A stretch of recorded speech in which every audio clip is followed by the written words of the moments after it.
for the first time a football national bedi ye ho no afri Dr. Kofi Amuanu mu nsem awie no enye ya said say ye betimi abusa say saa niama we ya ekos no ewo he. Where has it been captured? What has it been captured in the your friend is administrative expenses? Administrative expenses, no. People were not ready to ask. And you know, adia ye ediabua Ghana no. Adia ye ediabua Ghana no. Say individuals at Tibesica edia ye a training kwada wo ball kakra no ya ate kuo no egusu ko no abayisam ene tane ni aye edu level bi kura yetimi ego closer to the European style ya prepare program national team assignment nyina ewo ha days are national teams ebebo edise ni nyina was our program you prepare ye for 3 years no nipa de ye nyehwe ya kofa obiaba obebrawu san no de osom mpafin nenam na waye awie anka obe no na nka ye ka say a previous administration ya beye no enye Ghana for na sikadie basa. This is sikadie. This is where I expect somebody like Songo to take these things critical and analyze it and sit on his television and ask questions. Here program we know national team Osha 2018. Yeah. National team competitions in our 2019 national teams competitions in our 2020 national teams competitions we have 2020 your AFCON 2019 AFCON 2019 qualifier Ethiopia versus Ghana FIFA under 17 Women's World Cup, Uruguay, Stars Fitness Course, blah blah blah blah blah. 2020, say FIFA Women's World Cup, France starts.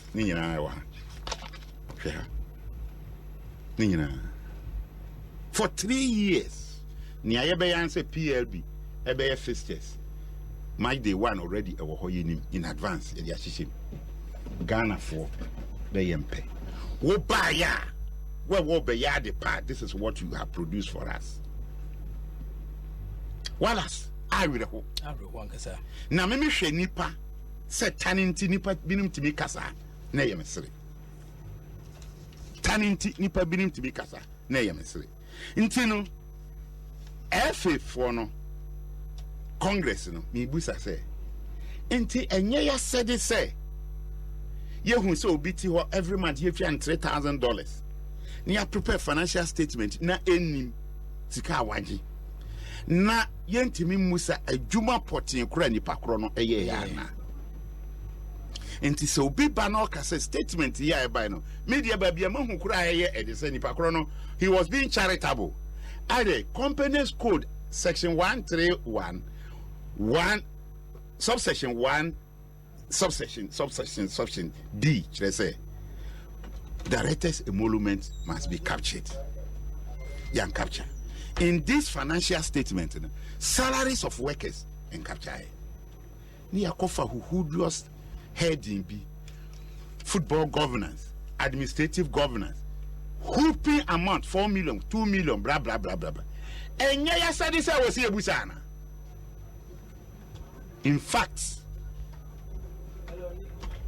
maybe the Hukusuhu. But in American, say Yamin Chadi. Yabesina Yakwanya. Akoshia. And I'm sure, say, yes, starting saying people in football, Alaji Grus and my baby Besica, or Saji for no man, may or Saji for because of ne anniversary in Nabini. I know Udiachli. I'm sure, say, as time goes on, he will find time to go through this financial statement. Obu bisa say Kofi, nebe ko ye ne ba abeni.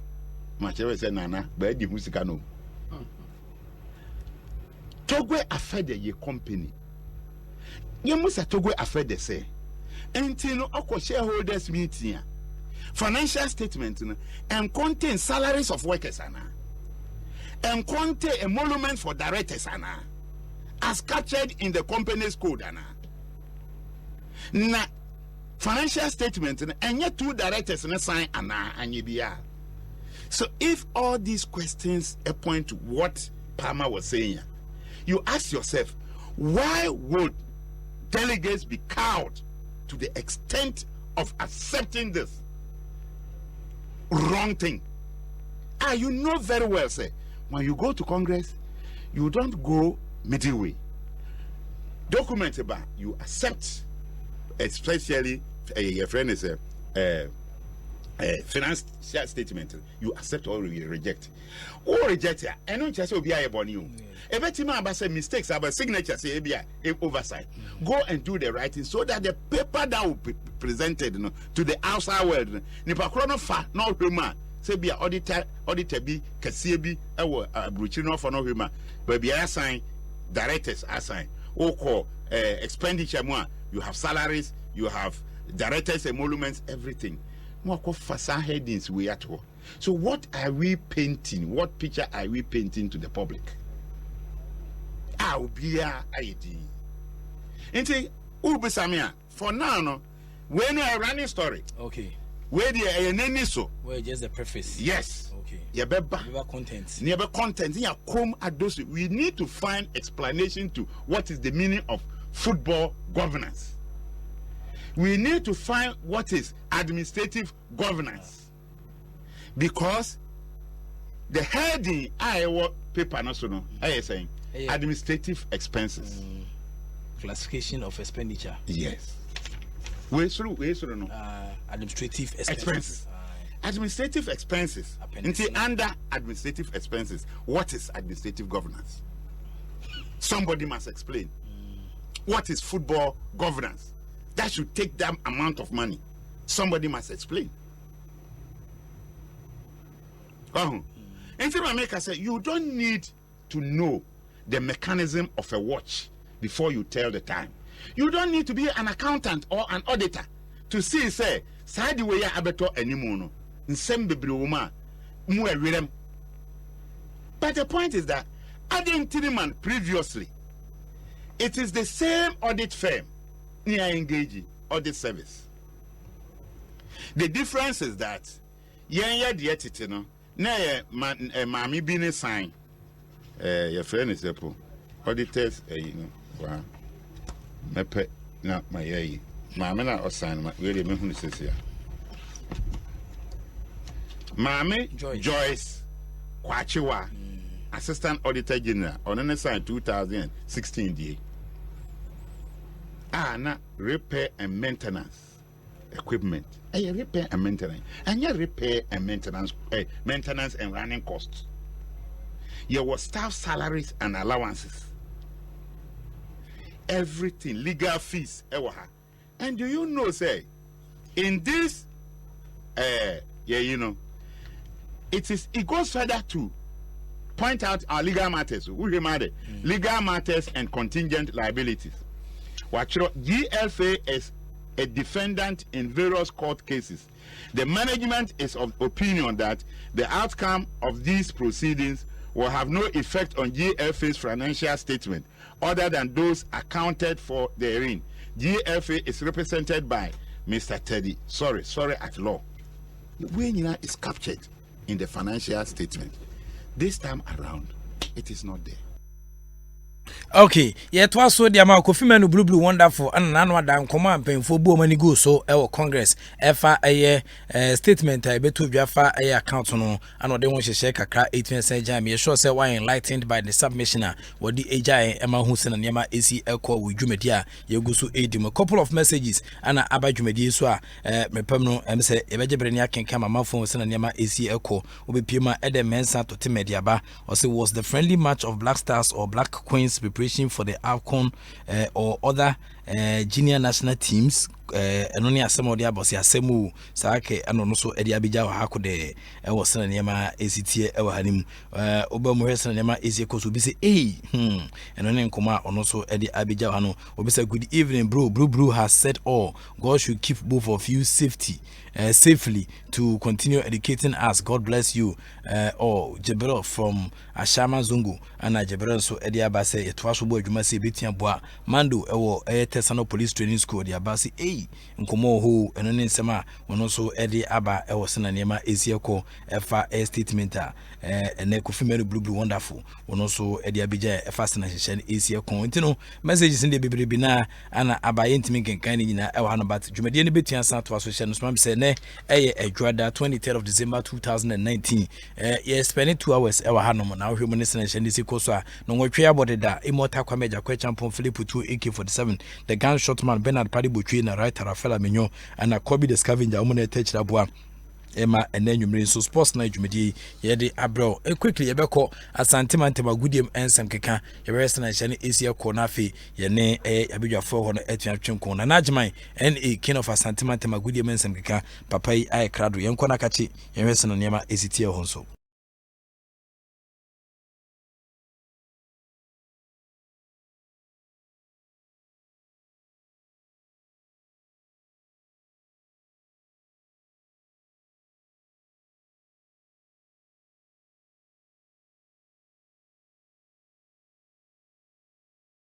yenko na najman king of asantema goodiem ensem keka nana bemenu nyamfo ubrini yenko all right folks animbre so ene de mayema etifo nyina afisia pa na ye mo bibia adwubi mfamra asantema goodiem ensem keka prof ene mobile na chese enumedi ensem na kakra bi sansem no kumasa asante kolokone akra hat to forgive mo boy na ligi nko na isi de so ba asantema ha ewa ha asante koloko chita foguso omoji omani even though enu ana ebinum susu se hat to forgive team ni bia na omode mo no wo from but then so koroko supporters ni bidie susu se bia na enu hat to forgive modem wo from no enu nti amoma nshada enhu wo mo kasa team no susu omo short post kakra ba ni gina mu no enu aja eni gate mi ba enu after say kumasa asante koloko che hat to focus on my come you know asantema baba ya stage ma ha certificate kene ba kono so be kuimu memrante mu si akan ba kotoko especially akura kitu bi asisi ade wo pie mu kotoko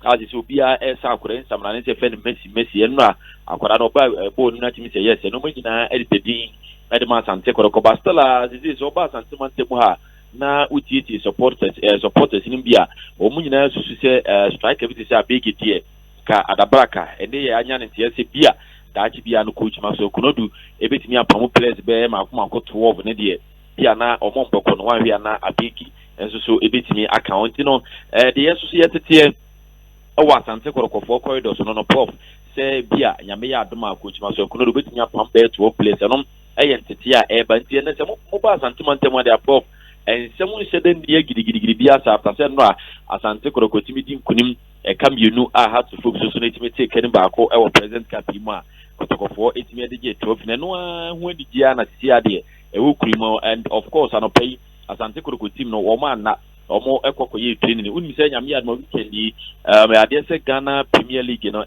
baso na ba baso nyina no enu nti stella team no de nya de se abreku omo enema sokono do no pani ewe free boys ne koye training na pom koye recovery na afie no so mkoto aso nyame ya mo chena eno so sa pepe ne beko na de mete ne se Wednesday wo mo ehwe ni so metimi abo one friendly game bi ansa na nyame ya adoma weekend yi wo mo any techima 11 wonders game no so etimi abaso nti o wi na so game no replace ta na prof mkuso mo ye akopem se nyame ya adoma league no eso so ebetimi start na I say abrantia e friend se Felix Sana so no the contract on sensema na nsebene na mwim ni ade no sisi de mense kan se nyame ya adoma wiki mu mpanfo be so ahia Felix Sana na afemu na timi atena sia kasa na the contract on sensema de yakabe na otwuminu na otwumiense bi na ebe wie no mo so etimi ni abrantia na timi extend contract no first meeting no mo ko ni nyina ne se prof wo mo ko hie mu no Felix Sana I propose say obeju almost 7,000 Ghana cedis a month. Now omano signing on fee of 70,000 Ghana cedis initially no.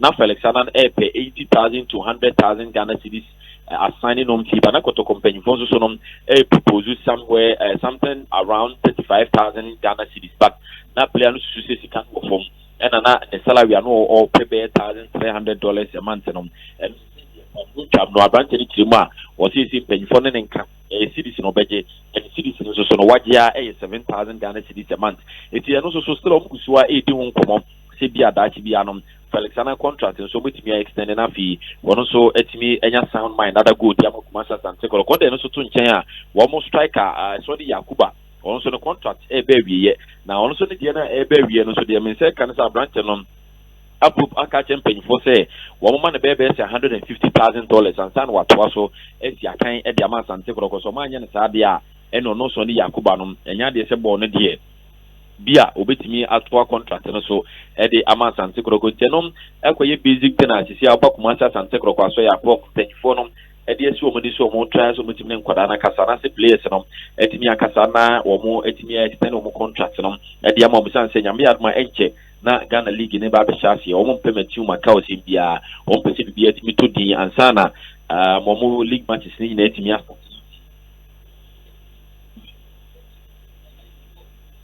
ni de oba kuma asante mantemu ade a na chese asante koroko na no adade omo koye no a preparation so mo ya so mo ti agurem ewo eye nyame ya do weekend Ghana Premier League be sha se o de no so to nchan ade tie ne se prof nyame ya doma asku so so mo kuso a ewa hokuo mo so mo hwe se nyame ya doma wo mo so betimi ahwe atoto no mayi ama o mo so tim no manyina timi akoidi ama mo ne ya o mo nya tim no intact no mo hwe no se bia o mo betimi anya one or two players bi e de wura tim nim na afi o mo so no etimi ahwe back in Pfizer so no prof se mo and I know that Kim Pfizer so ye didn't send anka take over be koso and we between Alhaji Karim Guza and investors on na obi to say you see chapter it won't be one Black Meteors head coach Ibrahim Tankwanya so no munina won't be omo head to say obetimi a transform e Kim Pfizer bubukun but then ya maintain say investors on initially no money Alhaji Guza kind of 80-20 and Alhaji Guza can say the bisika no form Emma buyer do 70-30 not say 70% for the investors na 30% for Alhaji Guza but ya say omo keke bibie wie na braso say investors na Alhaji kwa kusia kwa sensan krata ama take over net me take of na fi omo timi hu no mo be nyina na prof omo ko ya Alhaji Guza agena sa sesa omo ko ya Alhaji Guza say afi the 60-40 ono benya 40% na investors na so afa 60% na ni kasa na yemu no yes omo ka Alhaji Guza say dey bi afi kwa dey obey 50-50 investors na money 50% no so almost 50 ama investors na say dey bi ade na Alhaji Guza ye na me say enya ade a ebetimi aboa omo negotiations in ton time omo twem ama ene de me say kan say Alhaji asasati for investors but all from nyina no me wura mo investors na so ya de me say kan say investors na say omo betimi ayo ma dwen say Alhaji Guza omo ene ne be co partnership bia na se bia bibia akura ni a de omo be say dey omo be to team na outright na say 100% omo to say sa dia ene nya dia say omo so betimi akọ negotiation bia mu se bia ye koma Alhaji Guza percentage dia na bia da bi omo se Alhaji Guza no bia club no won ton enso so emfam ti prof na chese mo ba santiment mu ene eye juada nyame akọchina eye afofi de kire brunya eti no kakra na so so ye boa no wa santiment Prof, me live on Aswempa 94.7 FM, Prof. Okay. I'm saying common me hwam, but Alhaji Guza and akuma on the team no do. Onye ready so pese o yi oni obi aye team no. Menye sure. Onye serious. It investors na onye serious. Enye yibia. Oye papa dia but say money hu onye serious guy. Fit kabana ko biaji team no. Onye serious guy. Emma, say no more my ye Jesus omo aba omo de sponsors abum. Any I can find a website, correct website, prof, or much maybe be wouldn't say, ye can say, be an MWF, ye can say, after now, ye can say, investors, and almost any take over any BBA Korean already, almost $30,000. Our Modia Boca so far, any allow you from some papa no wa, and a moment we no more transfer, allow you for to be, a be allowed to be for 200 and no marketing, it's on. Only can in album, almost close to $30,000. Plus website omo ye any Jesus ahodo omo de sponsors ni adi na boom as adi we aba no ene wa frɛ wo mo as aka chom se nkomo sambra no mo ntena se nye renegotiation but omo say ti team no obeto omo de a fine so on ton de a ene omo ntimi ne ntena se nka se mfo bi abi Alaji onye serious guy. Nka obi agi team ne dada. O players afa ne sem ne ho koniaba. Afi ne mate Samuel Segufo ne boys ne ball alaji team na say. Yenti o mo first kan command because back and forth obi ne ho no be business. We na kuma e den na bezi sabre no. Nkofo ma su gu ho a uni scout de hwom. Uzika se aka na de hwe. O yere ne ma bibiri na wo no afi de obi ba no ba bo so ano so ade chi bia o de asemfofo na eba. Alaji onye serious guy. Nti o mo mra e bebe team from why? Me no makasa na omo hwese ometimi nya team bi na team no nze omunya no omunyi ntimi nyame ya ma bia sa fela no so be ma omo mra because oma shift attention omo pese omo ko central region ho no amra madam bi su kwa kwaji team okufodi a wanti anya ono so onye serious guy anti no so ho ebeti akwaji am odi kumase for ne besen kwa onye serious guy ono so another guy onye serious enso be hwe no na omdi football ji omudin omdi football ji omdi do investment time na omo bi kugugugu na no ma ja to onom sa ye na omo waste time nti eno so nkomo ho nti oba ebeti ahwese ebeti na kwa park asase ho kama I just say you be here to be mana the adwuma large the onye serious guy so fast the team no handover no is concerned onye say or the team no move bia anything no go so team wo so niska na players e bre oh players ne bressa o camps ai large good team players ne bressa salary ne nko ne ba nyama nko yimfa mom o complain de bia ono nkasa e complain but problem ni fi ono nkasa nso what does say why mre say ska ka no o yere no man na de hwom so I say na o de proper check kakra na mun for you da bia wa jenya sem ketwa. Oh. Well, also investors and also yeah, they also investors brutal. It's investors commission and they can't know which you know the number. It's me adoma MCBD na fair cinema is your coso. I think that way near be a say football for so mutimi and it's a partnership and a sales of friends and shares of teams and say encourage a bit about me na so much because nipa ba strength no e na intimi what I say o strength intimi emwa ma na intimi koyi so you know problem ba kwa ese partnership any alliance between form na aboama nkofo so etia ba wa mo flexible ya enya ibia o alaje onye serious you know na me adoma e be side nkomo bio me da wase na mama official panso me da se pro official panso okay nti nyame adoma obetime kan so why problem bi ni ai u bank kan so afa na fi enwe se metin pagya dia ma street why oh nana we kumio oh me judi tata moja oh nana ba gbe mi yankwe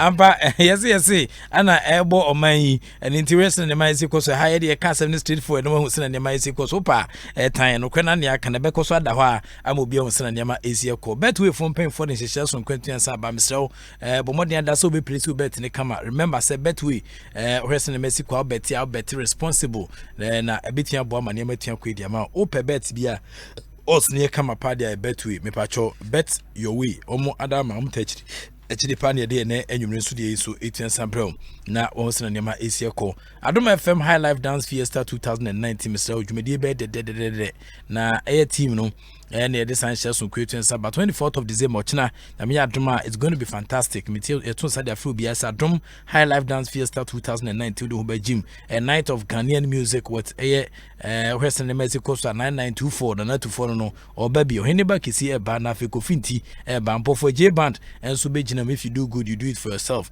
Women na e ba be bomb Sanchez share some questions akwebra na besa twa na se throughout the night no kelewele ene kebab na fe fried yam na fe pork prekunam ene bie ene nyawa brebe na no besa de abenu free buntu watu awra mu kwan de free buntu obawi bia kelewele kebab no fried rice ne fried chicken ne yi fried pork ni na bie nso hobebo a mesraw Tuesday 24th of December 2019 unique court community 9 tema ana sa dwede kese betia ba so nwumre 8 pm say Ghana dwede na hyase o by 50 Ghana cedis per utua ono ho kanima wuram makotwam na ase a fina ba na wie no hwese mes go so wanwu wan kese wu na fiu ase ni na asum adwen wanwu bra na betua 50 Ghana cedis per na also be kan Adom FM kokomemri ha be fianom oba be ticket ni bi ato ha obo sabeka committee 11 number 2 share ho so sabetia ka bi unique court committee 9 no so ho ana fe so agbamami eno so di wani chire mu a obetia nya bi ato ho no na aboa ma ne wetia kwedi ama me pa cho we going to share laugh a unforgettable experience e benya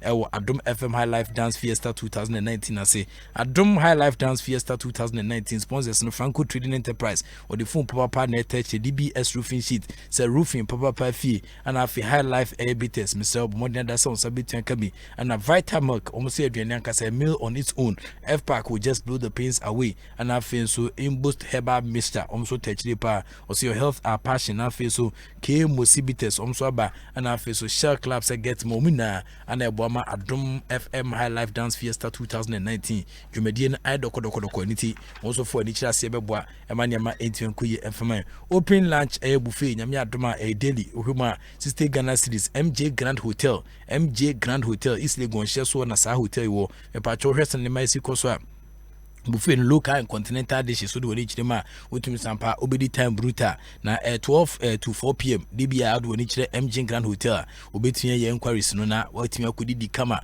sister Ghana Cities eboni nesro kra Mike nyame adoma me do beko treat ho where kama pa MJ Grand Hotel kama pa buffet no so wo bon kwan katen kwan ko bo no abetranse na wo hwe minis kakra bi na wadwen so ne ade a na wasa akọ bia san gum nkrakra ho we say my potato just say rice perfume rice na just say Ghana rice wo salad wo Charlie MJ Grand Hotel nkofuna ni ati esite Ghana Cities pe anti enu isa no ebetua tran wa afia no pa bezi no sia en sorry obedidi aguma anti washroom so ho we na why tatwea no akoyi bi agu no san bedi agum MJ Grand Hotel mo me di bronya bruta ni guest be ba ho ni abedi time ho be de dem so obetua from 05733 38062 05733 38062 05733 na phone MJ Grand Hotel yanhwetwe nkomo omo SI deliveries nso say kama opeduane bi office and tempa so ya bobo no kama ne dia broke na oso ababai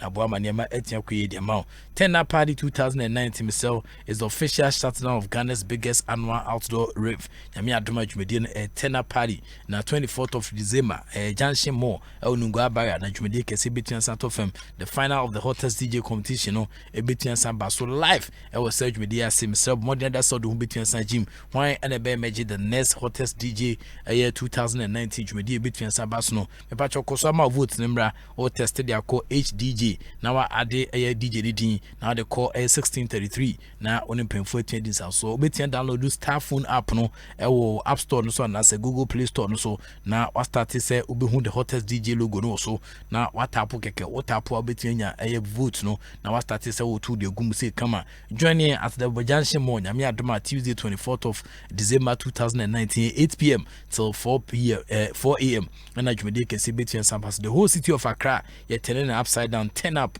party and yet on Sunday after but more than that song so betia baby hit 103.9 FM and we're partners with Joy Prime and the essential some creating Samba Rough Rider one more touch the betway for touch city let's Mr. Amstel yes yeah why can see say come on where's now can say this you could any can am our no cray you go meet so when you see let's Mr. be slim to look smart for the future unique in super papa no say upon to be now ya na say one cast out if you now pin so no unique in super and obetia boa na fe powerhouse deodorant a scent of a boss no when you scent of laborers boss no scent no VIP magnetic perfumes so share samia kwadade regia utim sampa perfume use super no VIP magnetic perfumes or per magnetic ones KFC it's finger licking good and I think so Adom Kobites said drink responsibly no ma Adom Kobites in Samba ko edwane pa speed e wo mu ne alcoholic level no e wo soro eniti onum afa dwane kakra to MTN enso tachi na fidale lemon drink Mr. Lemon ye eniti wo pe drink bia ultim zam pe bitua sabo so atena fe so asama opomodin a darling lemon drink omna tachi aboa medicine shares kwetwen senjao betwe December yi e wo show seb modern da ultimi twa bitua sabo ma ne matia kwedi ma eniti onim penfo eni so DSTV the DSTV Zappa no eba 199 Ghana cedis per. You can get 1 month access subscription valid for a limited time only. Mr. DSTV Mr. a fine papa programs was on na DSTV colors and pictures ne crazy no ya na nika manipa do na epe ne hwe eni timi so mesaka DSTV na emi fira mama nyina o mehwe TV o me dem nyom hwe no msako na Mando wo police ni wo Tesano training school Mando G DSTV na boa emene police for mai na police for da na ya na nketenkete ba to be hwe Mando DSTV na mane dem hwa bagaya ema police for man yiri ni hɔ a wɔn ɛbɛsra ne kama wɔn a de banku ne mako brɛ ne de brɛ no wɔn so de banku ne ɛyɛ sardine ɛbrɛ no wɔn de brɛ no kyɛ sɛ wotimi sampa akɔyɛ de DSTV ADD wɔ hɔ because so wɔn fa bia ma ɔbɛdi atra dem hɔ akyɛ ɔbɛpam no ɔgye obi foforɔ Mando no Tesano police training school papa yi ɛbɔ adwuma wɔ DSTV ntima sanka bi san so na chief superintendent Isaac Sopa ne ba Mando ne boy ne Mando kura na nya DSTV nti ɔno so ntempa so akɔgye bi a kyɛ sɛ ɔhwɛ games ahodo etuansa to dwa Ghana players yi te sɛ Kevin Prince Boateng Mubarak Wakasu Thomas Patemu de ayo mu na Afrikoja Samotimi hwom Fini Gadochi UEFA Euro games so timi nya bi hwɛ French league no ne ho konia ba nyina bomodian da 175 a month bomodian da sɛ osabetia ka DSTV bi bro nyai count to DSTV na feel every moment and betia boa emaniama etia toto ye ediama Nsamba kwa didi bronya no Black Rock on whiskey same way there emu so come pie we inviting aroma smooth on the tank and it's na make come for Black Rock on whiskey BRHW Black Rock on whiskey say de papa na nsamba kwa whiskey and ye de oni aya so madu dia som tiama sana fenfenfenfen side de na face kra no boama eni wo ya puntu bi na say fushia eye bi kwankwanu ase bronya nkofo eba onche na Mr. Servom with Black Rock on whiskey we are another quality product of Casa Company Limited. Omne dia ba oni mrufi no twa no bi we below 18 years a emwa and after your pin phone so and say yen kanfo emfa ma na ma relaxing experience unya Mr. Right na ice guma Black Rock on whiskey samba kwa pie mu efi dwumedi ase a na abudwafo ye no no ukọ US mountain so a sedo da mu kwa brochi no wode bi ko Black Rock on whiskey ntene sedo da mu timi sampa ukọ adwuma biscuit factory no awuram no akọbọ adwuma kakra taxi driver we hese na Mexico so enwuma oye wa America no wotunze by the time obe say 2 years time no akọ na bebre because our economy no kama Black Rock on whiskey no bafia or the relax enra me friend na se go sedo da mu agye jollof pa na Black Rock on whiskey no wotimi sampa tia wonim ana ice cube san gum na wotimi sampa kwai onyanye na adwen so oba krom akra san say ha she too much and intimi sell bomodian da ma won sanka Black Rock on whiskey benya feel ni yi wo sa hot tempo mu na boa emaniama etia kwedi ama we mo ne sponsors etutu ne twitwi twa boa emere dwumedi kese twense jaw enei nkomo baako ha mede be jaw nkomo basimienu baako e club license no omo ayade pa hwe weekend ya yedi bronya na club license ne tubata omde omani chire mu na nado mahina tran hwe sena ne masi koso mkosunya ne Coronation Park omde omani cheche mam ko bibiani ene menyantie senyame adom ochina kra ombe kota krade ene miamia hodo no de ta money a cheta kwa na fi omahwe sena ne ma esi koso omo yade pa one of the committees am say tuwache ana omo ede ebo adwuma ne besre se omo ebeto aso saa na abo ama ne matia kwe but omo time na omo de adwuma no so short a very short nti wan hwe a no recommendations after omo observations no omo antimi am for fele but me sure say very competent guys na wo mu hwe se na Mexico so amagbonsu mu ene maybe samanomo Kwame Ban Aniakon Dr. Kwame Ban Aniakon ene penfo do ka team no omo na ebo adwuma pa mahan ka kama no mo ebo sa adwuma the eve of Christmas ni na no guso en na mountain so omo hwe pitches sebe ya niam betian sakoyi e dia mom dwumadi omudi no but Sunyani Coronation Park no last time pictures bi hu na ho nya ni kakra ba ho de omo approve se mo bo ha ba mu pa tinyame adoma mrepam no me de ho komo kakra beba mam reporters ankasa kosi akire ho ne ahwese na ne Mexico so venues ni na yenso as media guys ye be check ba bi o makobia na ye de ho hyehyɛ nso atuan sabro me de mo wadagye ma adwuma yi me ni yire ni ma krum ha de me kwa na metiti mo wadagye pa me wen sanso me num wi me nya sika me de tonhoma na makenkan na eboa ema me dwumadi a midinate me kostro so at the moment me confidence level say me can say my na was ropa we share appetition for ni we for na omo enkasa se na make say nti nyame adoma eno so ebedi achi na afia hwese na nyama besi akọ e wo say adwumadi ebeti ansakọ na afia me safa namfo a wo so eti adwuma na se we hwe Mikel can researcher na ni je research we na no writer with literature review man topic ba kwa no literature review kakra bata ho CMC writer adwuma na wo ye no ba say untimi enklamase ade ne parliament intini na ewa emanema etua sanko na fe Samuel Kwadaderechi enso ma me ne backing cause twum so humi a oya otu chema me isan so nim say adwuma na anamigu so eye no uncle Kenansa and all the wonderful members am yempemfo fi an top rack no omi na anim adwuma yegu so elbody aboma Ghana so etua santumpo again ko ba kwa san ho ne say buko mbanku Isaac Brahma Kamuku Isa Brahma Kamuku we ne dwumadi a odia na no na nke so de bout ba ko etime penso last weekend na nke se bout ne baso bout na maso na Monarch air boxing promoters na omo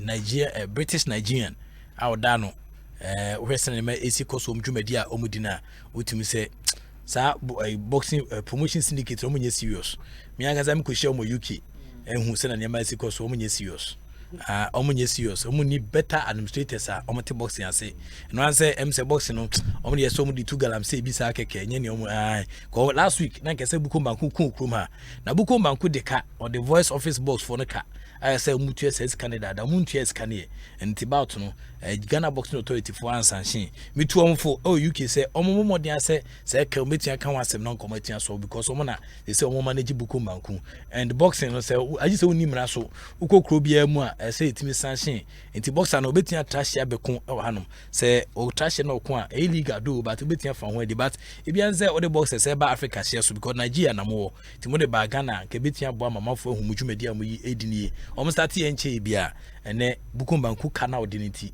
san hyehyere ntin ansa maso boxers a omudi omufi abrochire omo Nigeria boxer baako efeno King Davison no o Nigerian boxer one naturalize ediama Australia omdi naba omodi Sule ono so Nigerian boxer very good boxer but from a very noble home ono so aba omdi na aba omti hotel East Legon kuma de boxers no wanya asem ketwa omaga so mati ombo bole bobo e o se na Mexico so obi an ka hwe nchidom nti Monarch boxing promotions adwumaku no omunye serious omunye serious omunye another group omunye serious kura chese we se na ma esi ekoso na bukumbanku enso another boxer baako no so hwe ne seriousness otim say we actually ono agaza hu ni age ne ma otim say abu adwura ne ntino odo ho bebo na wana ojimi na ade ho bebo no ntino ni aba no e o se na ma ezi ekoso di bukumbanku ba out no amaso because bukumbanku de voice office boss for no de omo candidate ada so mutu omo ntwe SS kaniti Ghana Boxing Authority omo sanction sa about no ema enei kofo no so person betu eska no na boxers somebody omba omko you I guess about so much na press conference come here press conference om here memeda we take bi wo chese Eastleigh go baby obi akrante ne om here no kra nti utum say om ye serious nti wote promotion bi sa so fa wonyim inform serious kra because ye ti krom ha say beba ye mankofo mungofo mfa so e wo se na ma ese cost nti nkomo ba kono no nti nkomo ma bo mienu akaba ese mensa bi o mefro to nyame adom na say adaje ho ha mensa de san nkomo no so etuensa gya no se na ma ese cost but me sure say Kofi Manu blue enlighten na on a offense account na no ada na efe no ekọ congress ase nkomubu ye afaso we sele nema easy ekoso but ebi antwen pama we fro se kwagu pama ote we finance expert nti obie ade na nisu kakra but mpemfanti ase Kofi Manu blue ekenkan kakra cheche sele nema easy ekoso atim sampa we hwe accounting processes normalization afam dia beja o na se o man probu feda dia bukata no nti no so another problem but I'm suspecting say obi on penkuntabu bia na say ebia da chi no so mu nkunta papa bia nti no obemmomwa we so I'm suspecting that obi on penkuntabu bia no na say in the future no so be the same thing nti on person bia be Canadian nti yemu faso but me sure say FN has been tagged nkofo FN no edi omsika football they have been tagged as thieves by obi video and credibility basis abre intimate substantiate no ya tag FF as thieves what I say akromfo am Roberts ne honkonia ba sikadie basa. So when they get the opportunity, I think that it is only prudent for them say check Ghana for say omosem any muja e was sending Mexico. But it looks like the current administration and so e kondonu and omukunade with sending Yama AC because we aiding and abetting with crime e was sending Yama AC because I don't know why pese e be normalization no nyama omo ye de betiansa da ho na fe going forward no ye hu nyama omo betiansa e de aboa e ma nyama betiansa ko e bia normalization ni omo di nkomo bi ntina na hand over power e de ma this particular group enye sa pa dia ni omo ye no there's no meaning to it e wo shisha and also etiansa pm ni timrepam no e be sa de hu nkomo kakra etiansa baba Mikel kan ba woni nkomo kakra efia ma no ni tokrum e de ba bejan ma na ni tokrum batene obi rere ma na afia hwese ne ma esi ekoso nti ora Yesu wo ha yenkwe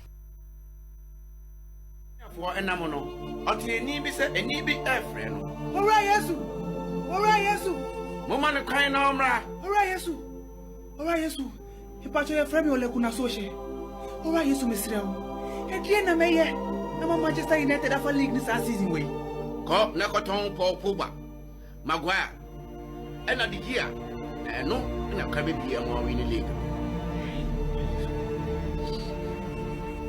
se mo hu abrante na okono F say we want to be win the league no China Manchester United they be win the league no this year Bonfa we enye suade na mo ti chema class ni na omontie Okay Mikel Okan emreni nti obetime den komo na ba Right, time no day to the waste time. Quickly, yanko to boxing. Now, Oko boxing. There is this news from Ring Magazine. Say, my award scheme be, and I say every year we have award scheme. Now, Ring Magazine, like a magazine show for boxing.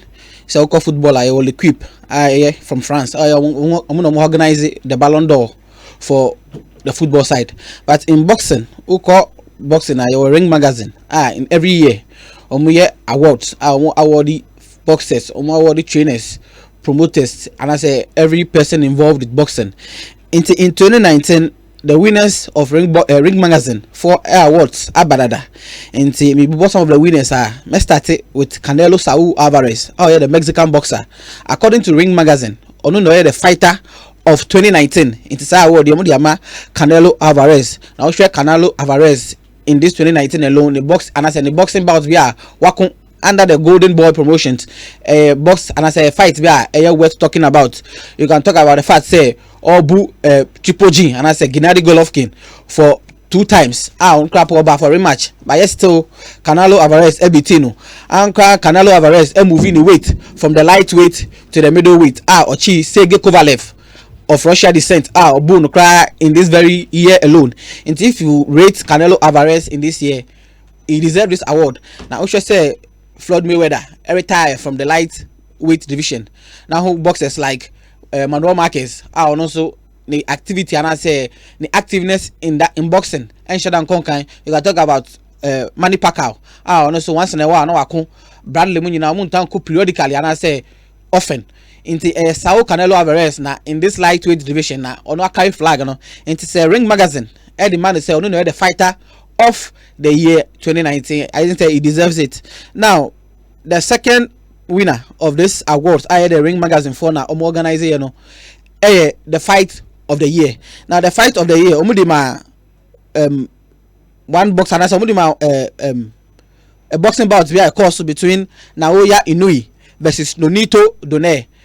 Naoya Inoue Japanese and Nonito Donaire so one boxer of Indonesia. Now if you look at this bout in the year, there are a lot of bouts are cost in this very year. We can talk about the Joshua and Ruiz fighter Ekosu as one of the top fighter Ekosu. And then recently the second bout of Munyae, we can talk about the Wilder Ortiz bout Ekosu. But in all these bouts Omakun in this very year, Naoya Inoue versus Nonito Donaire omo fighter omukuye in the World Boxing Super Series edition in this year now. Omo man as the boxing bout of the year into Omo winning the award according to Ring Magazine. Now got the knockout of the year Omodima the bronze bomber and I say Wilder enya the knockout and I said the 7-round knockout against Victor Ortiz and ono na winning the knockout of the year. Who got to the trainer of the year according to Ring Magazine. Omodima Eddie Reynoso. Now Eddie Reynoso, although na the trainer for Saul Canelo Alvarez. Indeed, say Canelo Alvarez, I winning the fighter of the year. The trainer out training to go through all this bout are winning. You know, I think so he also deserves to be the trainer of the year. Into Eddie Reynoso, I winning the trainer of the year. You can't about the upset of the year according to Ring Magazine. You can't be a boxing bout where I say maybe are winning. You know, and yet on no so winning according to maybe the predictions. And I say according to what is on the facts on the ground. And yeah, no, na so winning now or winning, you know. The upset of the year. Omudima Andrew Reese Jr. who kind about against Anthony Joshua or winning here with the technical knockout in round 7. Or no winning the upset of the year according to Ring Magazine for award in 2019. Uka the prospect of the year. You care about boxer or the prospect or the future of the year. Omudima Virgil Ortiz Jr. And also some of the winners are of course in Ring Magazine 2019 awards. Now we share the boxing event or carry and so winning the event of the year and I said the boxing event of the year. Omudima Anthony Joshua, Eddie Andrew Ruiz Jr. Part 2 in Saudi Arabia. So this is some of the stories are PM in boxing as far as Amanonito Chrome are concerned. Now my second story has to do with football. Now football and na Tottenham Hotspur hosting Chelsea and the topic of the weekend.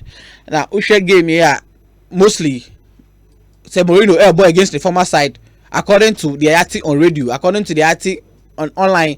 Mourinho not how dominating the former teams, but in another game no Frank James Lampard, the student of Mourinho, born the ball under Mourinho in 2004-2005 season, 2005-2006 season for Jose Mourinho before offering Chelsea. Jose Mourinho, the second stint as a coach at Chelsea. Now Frank Lampard, somewhere around 2013-2014 into Obo for Jose Mourinho or the second season. But just after 1 year, managing at Derby County, and Oshia Jose Mourinho into Lampard and the young guns and as the young players echo the White Hart Lane against the master into the master versus the seventh game. But in the game, Frank Lampard is surprising the master. And the master so any antidote for the game. We show the game technically. Me call detailed analysis, but we are just surface. We got into details and I say me just a summary of what happened. We will say Lampard is surprising Mourinho. According to Mourinho, but say Tate say Juma all the time. Yes. Yes. Over party too. So no bobo and Kautimi is surprising. Oh, prof, or surprising Mourinho. Mourinho anya any antidote. Mourinho anya any antidote to Lampard. The plan or the buy. Lampard they changing the formation. The formation they work a year the magic for Lampard. A year the formation. Previously, we share the previous matches for Chelsea. Now Christian Pulisic a constant feature. Now Jorginho a constant feature. Into Mourinho, according to him, not them say Lampard about the normal 4-3-3. But Lampard that's the sign or changing everything. He went for 3-4-3. A formation be known and as I yet known to English football. But Conte now introduced his idea in Chelsea. I had a 3-back system. But Upe say they are introduced to the 3-back system in England very, very well. Glenn Hoddle or your English manager or introduce it in Tottenham in 2001.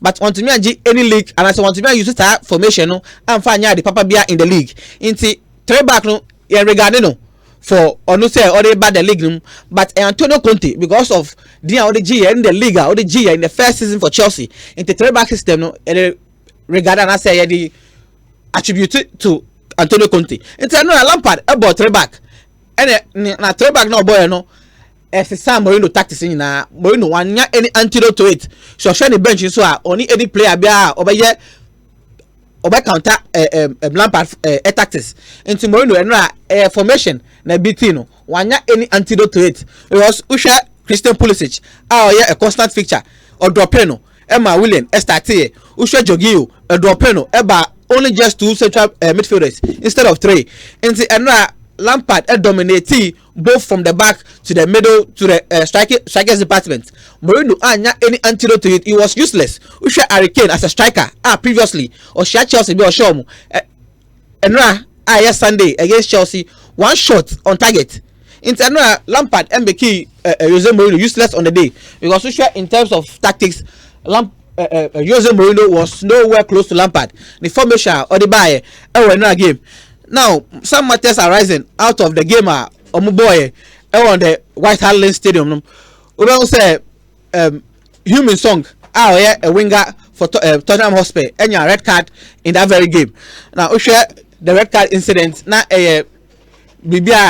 according to some fans and red cards but the intention or yes I didn't warranty a red card but and Tottenham Hotspur are appealing against the red card say the organizers of the Premier League na omunye bibi enfa red card no enfa mom.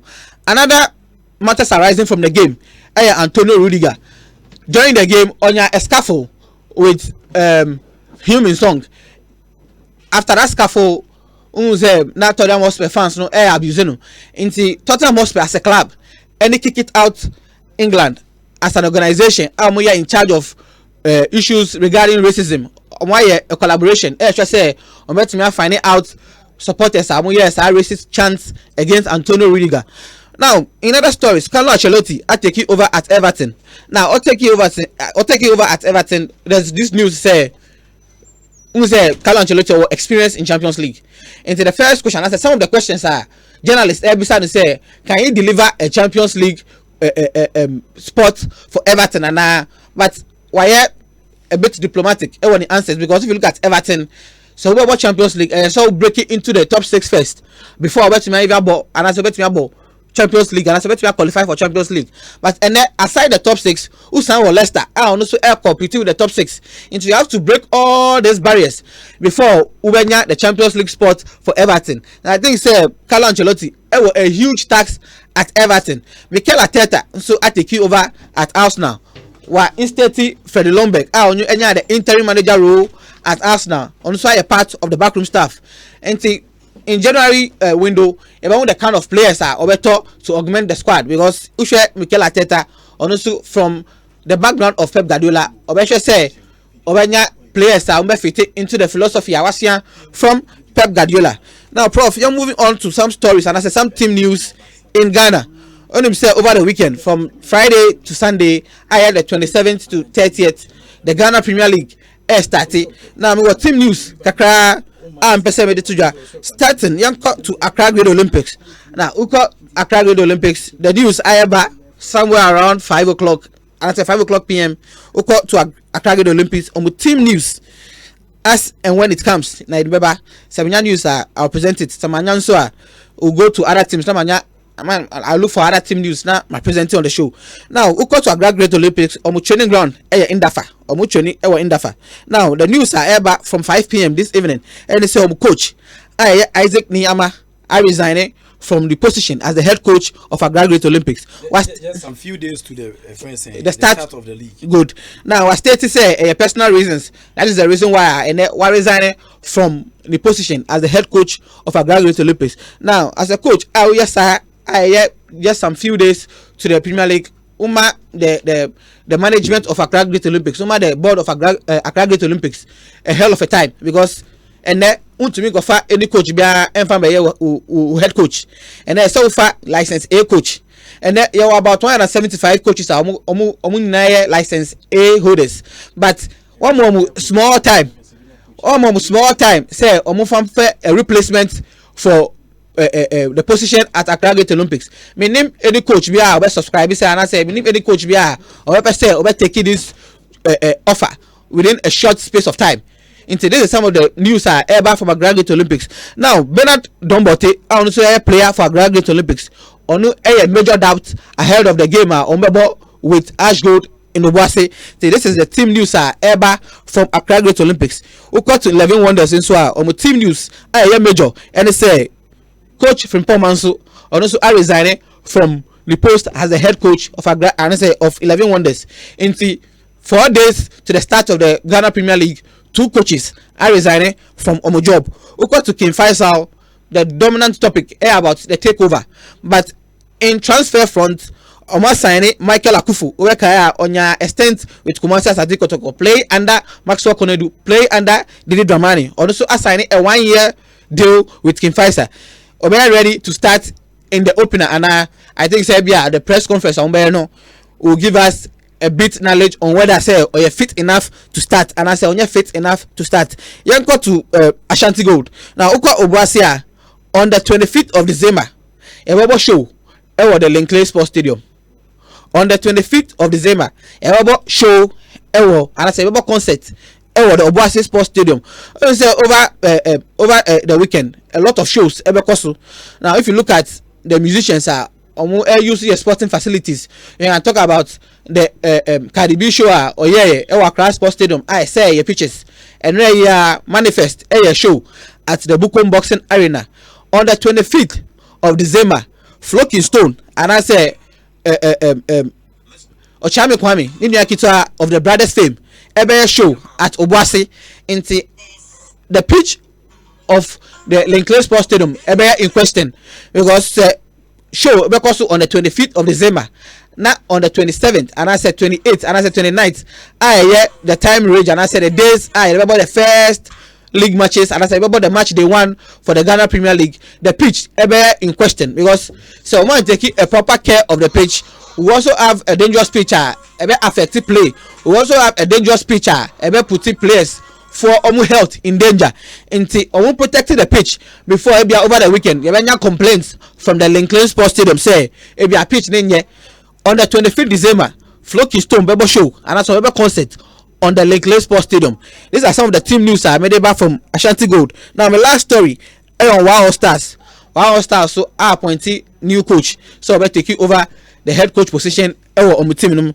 Now coach Awafano Bruni is from half Bosnia and Herzegovina descent, any half Germany, and I say half German. Now, they didn't Goran Bajak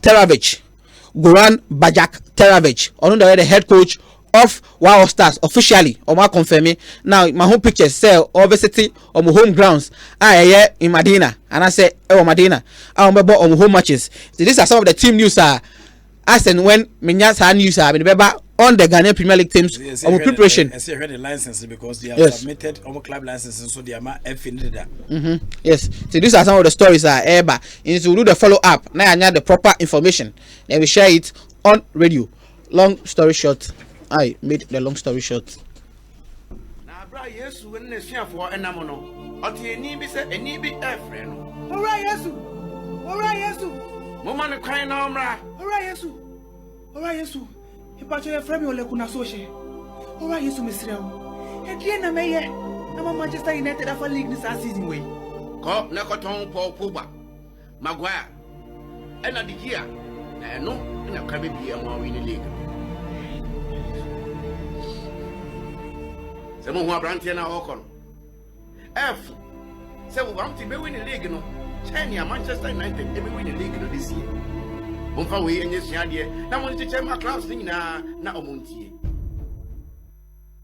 ehyasia wo bia ye no monsada kwa na djubi abranti bi di bibi foforo bi kana no ehono mu ane tenese wo jatana every sabre no finsanu ma se konsanu mu ase afenko afemra besinne enfie duonu ni echire ni afei edu wonsoso se wo be ka hwe hu sentra alomo betes edim finhie duonu de kaimre pakoje ka sapra konsanu adwuma pa no ba kuni nom no nyansem won ton manipa won ni mfie dum wotwe ensesa pemfo no fd ya hwehwe se adwadie nkrato mu agia tum se ye.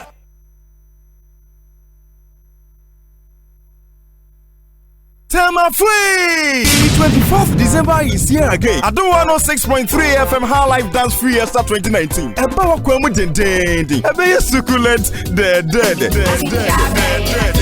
Enti share, nanatufo, ohini bakisi, kofinti, na nasaya pafwaje, and many more. Time 8 p.m. Rate 50 Ghana. Venue Unique Court, Tema Committee 9. Date Tuesday 24th December 2019. Namase program naseno. Ebe ye de. Ebra, when you kill willy, ukibab, of Friday am and pop, ubiye, now the shout nase. Sponsors Franco Trading Enterprise, Phone Papa Fee, DBS Roofing Sheet, Roofing Papa Fee, High Life Bitters, Vitamilk, and Mail on its own. F-Pack blows your pains away. Imbus Herbal Mixture, your health, our passion. Adum 106.3 FM, High Life Dance Fiesta 2019. Ebeye today, kwa mabia, wejao. Yes, I'm for James Band. They came, they saw, and they have conquered. Now the big question, did your favorite DJ make it to the next round of the competition? This is the voting stage. You need to vote to keep your favorite in the competition. The Hits FM Hottest DJ 2019. Keep your favorite DJ in the competition by texting HDJ and the name of your contestant to the short code 1633. Alternatively, download the Starphone app on the App Store or Google Play Store. Open Starphone app, dial star 1633 and select Hottest DJ logo. Then tap on vote to see the contestant. Select the name of your favorite contestant to vote. Join the Hottest DJ competition this Friday, 7 p.m. with your host, Macri Quay, to party to some exciting mixes and find out who moves to the next stage. Watch the competition live on Twitter, Hits 103.9 FM, and on Facebook, Hits 103.9 FM. And also catch the repeat on the Joy Prime Hot Pick Show, 1:30 p.m. to 2:30 p.m. The Hottest DJ competition is brought to you proudly by Hits 103.9 FM and partnered by Joy Prime. Sponsored by Citruless Mixture, slim to look smart for the future. Unique in super, uniquely made for you. Powerhouse deodorant, scent of a boss, VIP magnetic perfumes, and KFC. It's finger licking good. The Hits FM Hottest DJ 2019, unearthing unique talents.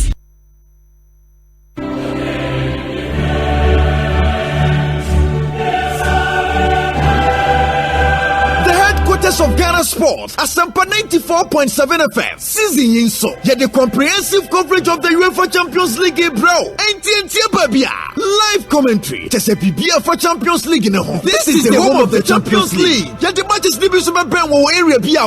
Yet DSTV in Go TV. Naki and Tuma Pamo de bro. NTT. Now connected with DSTV in Go TV in Fili and Kasa. DSTV. Feel every moment. Go TV. Live it, love it. And some perfect commentary and with the hot waff.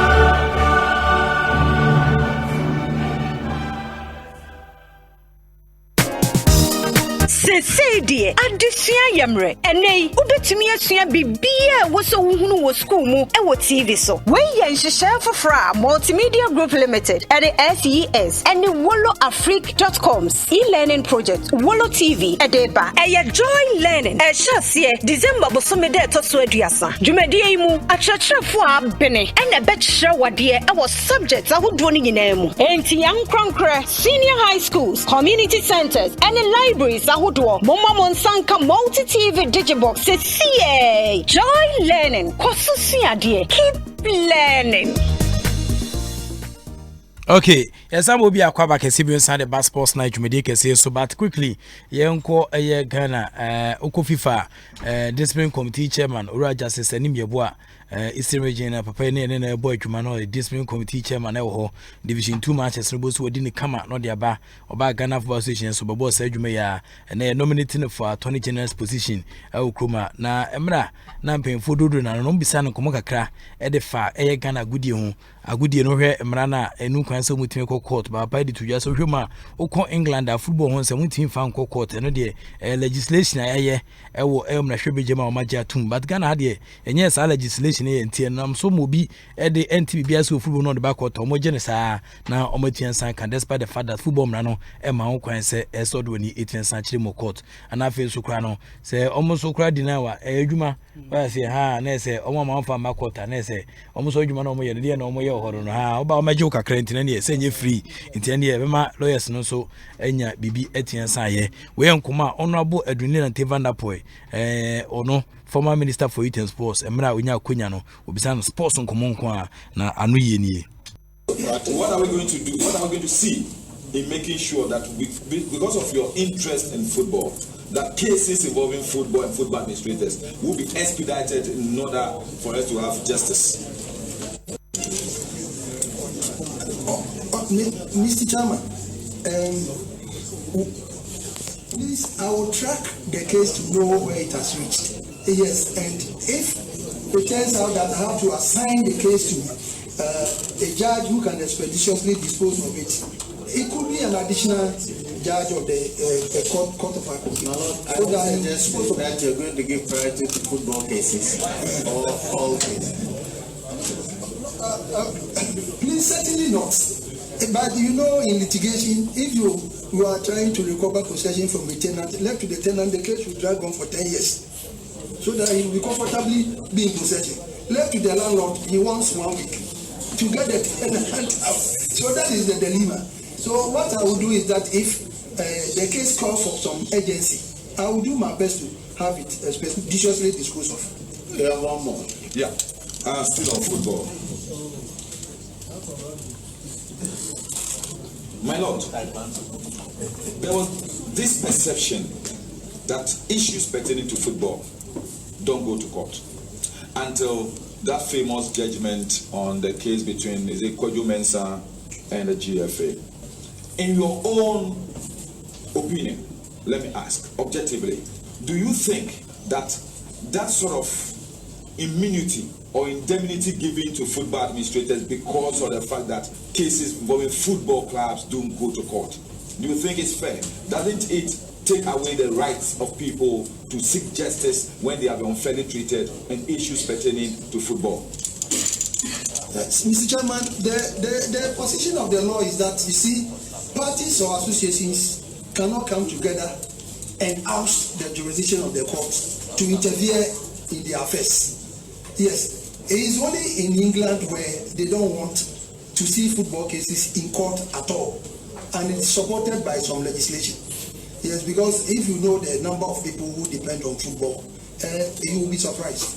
Yes, but here, everybody wants to come to court, regardless of the fact that there are some procedures at the FA Secretariat. Just because his club is going on relegation, he will resort to the legal process for redress. And most often, they lose most of the cases. So that has been the experience. I would not say that the High Court should always interfere in the matters which come to the court when it borders on football. No, not at all. Because then, as a judge, I would be denying the court the jurisdiction to entertain those matters. But if they come, what I will do is that I will try and see whether the case will be disposed of in earnest. That is the best I can do. But certainly, we cannot prevent anybody from coming to court. We don't have that power. Thank you very much. Anyway, and then come to answer PM where the ma just send him your boy. I aspire to be the Chief Justice of Ghana. A Chief Justice there at the highest judge of the Supreme Court of Ghana. And our Chief Justice are also the head of the judiciary system of Ghana, and for responsible for its administration and supervision in order to of the state president. I think that the Chief Justice is the fourth highest office in Ghana. And Chief Justice appointment is done by the president with advice and then consent of the senator.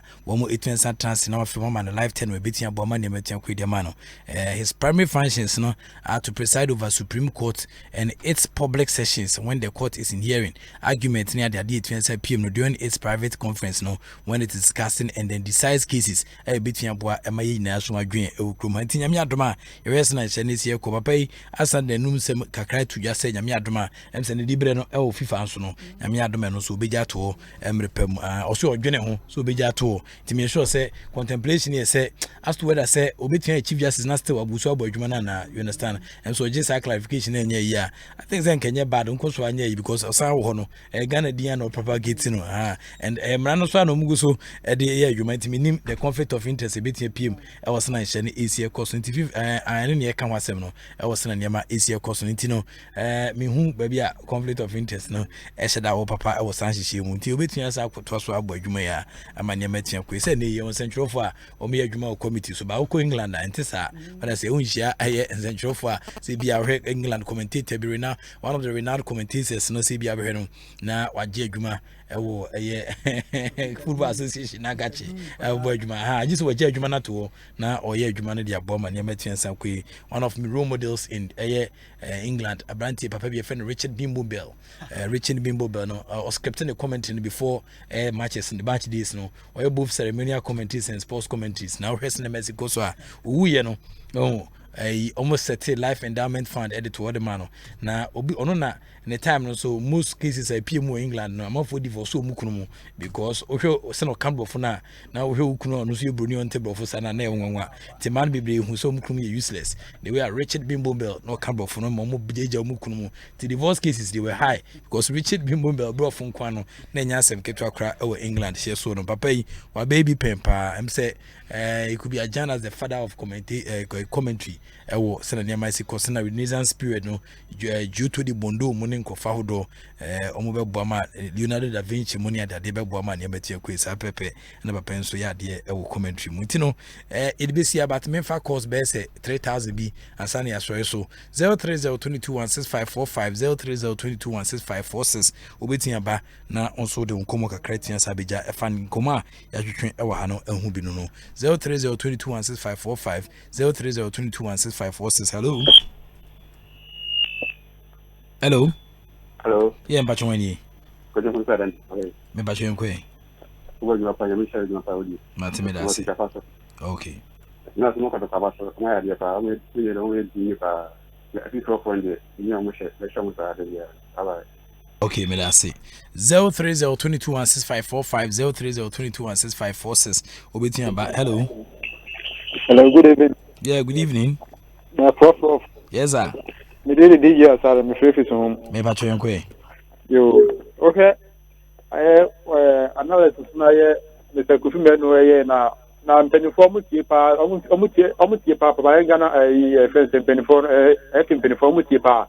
Omutie so mutimi hwe why some papa ya kan no mutimi tu adan so na mo because always ka mo bombo so na just say as sekadien the nature so now sekadien the tunya ntwa sekadien e ko so ati mpanyifo ni hwe nsem ni yi pa na be bia no kweda no mo fa no kwento na me we pinti ne pinti ba ko mo ye ne sekade bi ne se appearance fi ne friend ma je bi ma san mpanyifo ke se mo to sekadien na ndo so kana football para baba. Okay, me that say 0302216545 0302216546. Hello. You may patch on. Yes, sir. We OPK. OPK. Connecticut. Okay. Yeah, okay. Yeah. Na today astro type na yani kano. No correct. That we hear grass, but right now no mushomwa. I say it using side by side. Even though the Oka are bringing an and Ukraine, I mean, support the government and the all and yin na. Enya say here bibia enya why nti unim ne oka eya emeka ha 0302216545 0302216546 yewesen ne Mexico so ewa hello good evening. Yeah, good evening. But yourself justice squad na di bala me ka test reg po ase me ba twen kwe ya me ka tre Dr. Kofi Amon ze Mr. na be obi a no de omra no mi gba konta no onsan ko be o no na Ghana ayese says kan omudi a omude omuma yibindi na omuma yibindi de no omra no mi gba konta na yen so azu munjo yen bye bye omo bidia masuma dwumo hello. Yeah, good evening, Pacho. Wale. Yeah. I'm one back. Pacho, put us on no album of Puta. About Puto. Okay, Mati. That's it. Miss Medasi. Okay. Yeah, last one. Hello. Yeah, Pacho. Me de Kofi me ka so ko to baby. Bra Kofi yankwe. What have you my sound like I didn't be saka on. Oh, really kafra why? Put him on my just we are macho pa. Okay, what about the name my woman Ghana? Mate, but the case for us in India my grandpa don't connect them no more. Okay. Okay, me that's pa. Who was a lampard betis ankumoi. Keep up doing the good work for our mother Ghana. Most of us believe in you. Whatever you put on the table, because you deal with facts and figures. We still need proper accountability about the normalization committee from Tagore Sterling. Tagore, another intelligent message. Prof, as we need to talk why OPK from Connecticut and OPK so do we Etienne Samba. Quite be a friend Ejenim so I'm say until radio check and I feel so Skasem Junior and also 88 radio no cycle baby. I say good evening. I thought Alhaji Grusa Kinfasa had links to Saudi Arabia royal family. He should partner with Saudi Arabia clubs and sell the clubs to them. Mark from Asherman Estate. A large problem no. And you know there are a lot of air club owners who come here. Almost a problem no. Pete no ko team no team nye. Uka so be buano so ompene ema be buano. O ujumedia mgusu dimti no. Problems no so but you go so ehwese be betia boa ema ne betia ko. And most of our club administrators ni owners no so kuma no omunye serious. Omunye serious na no club owner bi o ma sign partnership with obi. What I say the entire sign partnership ni say me nka bi a product no nipa no beto advert commercial space e ha no aye no or the better club no tie kan na can propagate no but almost sign products we mu as partners with almost clubs na normally they share adiase then they don't help them into club owners yes very poor club owners some way of thinking is very bad very shallow minded way of thinking so no more drink said I'm quite this almost na bubu ku yomode you I think that if you know we have the chance to be a club owner there but the some parameters been to your club license you who are the kind of administrators are obe wono nyenko for say for market out so be a first degree be diploma be no the aboama nyemetia ko nya sa dia ujije sa dia say most of them no ya twam de da so no still a club near the away day so yeah antino yenhwe ne yefamwa ema niema entien ko mi de besia na odifo kwamnatewia is coming up next na mosquito say yeah into team sampa nisika 70 no say yeah can be a odifo kwamnatewia pe no aje so yeah into team says usika sembe ko swinti ba o shet we be here umu kakra o into Philip 2 AK47 writer amenyo ana Bernard Padibotwe ko bi the scavengers no nam ha ba dem say we babam akwai to kan de oni odifo kasa o to ka de entwam yempon kra no we afim erade wan to yenkwande mo be din intimidate the inokwesi wala jawala sa gudi catch back up until odifo kwamnatewia is coming up next.